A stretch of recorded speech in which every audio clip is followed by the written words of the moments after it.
Both GDP and employment figures have rebounded since the pandemic, but the one thing that we haven't seen change is consumer habits. Prior to the pandemic, the share of consumer spending spent on services was rising, but since the pandemic, that has changed. When people were locked down, they stayed inside, spent money on goods, and that trend has continued.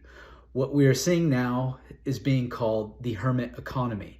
We can see that exemplified in just Home Depot. Since 2019, their revenues have increased by about 15% in real terms. The reasons for this are still debated, but there are mainly three ones.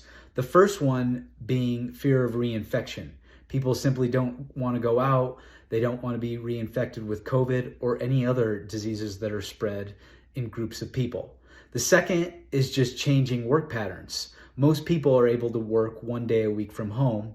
And finally, values. With everything expensive, inflation high, people are just wanting to stay in more.